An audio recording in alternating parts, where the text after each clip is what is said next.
Poço do Criminoso, de Silva Neiva, voz Iba Mendes. Eita boi marreco, cara preta, jagonço! E lá vai a rodar o carro pelo estradão empoeirado, carregado de cana até aos foeiros, a cantilenar monotonamente pela encosta da serra. Lá embaixo, no vale, estende-se o milharal apendoado, de um verde amarelado, constratando com o verde negro brilhante da capoeira que assombra o ribeirão. À esquerda, as casas pardacentas do arraial de São Sebastião se me afiguram um bando de pombas selvagens entre sementeiras. À direita, brilham as águas de uma lagoa cercada de matagais, cujos vultos se desenham naquele espelho cristalino. Cara preta, jagonço! Fiz um gesto e o carreiro mandou parar o carro. Boas tardes. Boas tarde, patrão. Poderá me dizer que lagoa é aquela, acolá, à mão direita? Vansuncê será bem servido.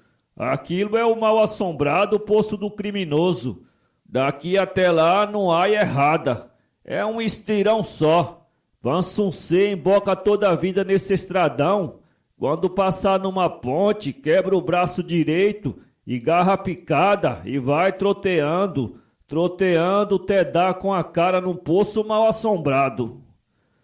Ri-me ao ouvir as expressões ingênuas do sertanejo. Fico-lhe muito agradecido pelo obséquio. Olha, aqui tem um dinheirinho para o fumo. Vossoncer fica tendo um criado para sempre. Oi, não chegue muito perto do Poço do Criminoso. Por lá transitam as armas penadas do criminoso e dos escravos dele. Isto sei eu desde assim pequetito. Ele e a gente que viu assombração lá num poço e ficou arrevezada do juízo. Ah, o Poço do Criminoso.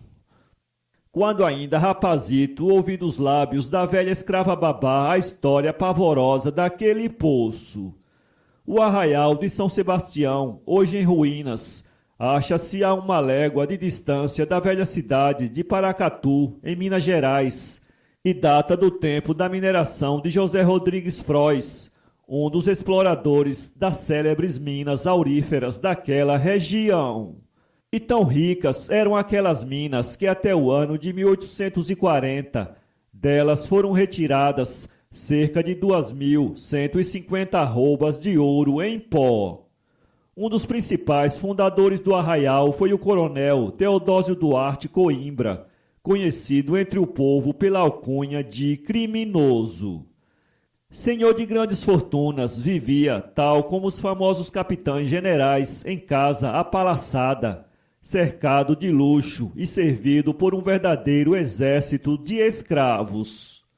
Tendo sido perseguido pela justiça por causa dos inúmeros e horrendos crimes, assim contava a gente antiga do lugar, brindou o então ouvidor Dr. José Gregório de Moraes Navarro com um aparelho para café, todo feito de ouro, a fim de que o deixasse em liberdade, como de fato aconteceu. Duarte Coimbra, homem soberbo, orgulhoso e cheio de si, de gênio facilmente irritável, não perdoava a mais leve ofensa que se lhe fizesse. Por qualquer dá cá aquela palha, não trepidava em mandar matar até os próprios amigos ou parentes. Naquele tempo, a festa de São Sebastião, padroeiro do arraial, era celebrada com grande pompa, custeada pelos fidalgos e autoridades da vizinhança. Não se trabalhava nesse dia. Os escravos recebiam melhor ração e à noite se lhes concedia licença para o batuque. Era costume enfeitarem-se as casas nas vésperas da festa. A casa do criminoso ficava a uns 500 metros da capela, flanqueada pelas senzalas e circundada por um gramado eternamente verde, que se estendia como um macio tapete até beijar o regato que banhava o arraial. Naquela tarde, quando aí a família se entretinha em adornar as janelas e portas da casa, lá apareceu um escravo todo arquejante e esbaforido. Iaiá, nego quer falar com o senhor. Nego não pode demorar, coisa muito bom. O criminoso foi então informado de que nas suas minas os faiscadores acabavam de descobrir um veio de ouro da grossura de 2 dedos de homem. Na manhã seguinte, Duarte Coimbra enviou seus escravos a trabalharem nas minas. Era preciso explorar o filão de ouro, custasse o que custasse. Mas hoje não se trabalha, anotou a esposa, entre tímida e repreensiva. Hoje é a festa do padroeiro do arraial. Eu receio um castigo. Mas que diabo tem lá o seu padroeiro com as minhas minas? Arre que até! Deixe lá que vem o diabo do castigo, se me não chamo Duarte Coimbra. E os olhos negros do criminoso, avalentoado, faiscaram ódio. Assumiu uns ares de majestade, de autoridade cônscia do seu valor e do seu poder. Emperdigou-se, espigou a cabeça e saiu de casa com maus modos. Ora, castigos, que os diabos os levem a todos. Lá ia o ímpio a praguejar pelo caminho que conduzia às minas.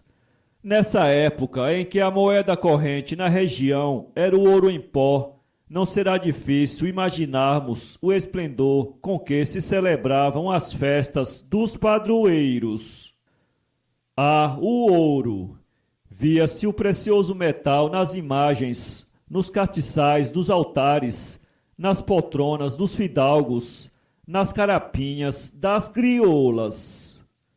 Contou-nos certa vez a velha babá que nas ocasiões dos batuques a criolada azeitava os cabelos para que durante a dança os parceiros espargissem sobre elas ouro em pó.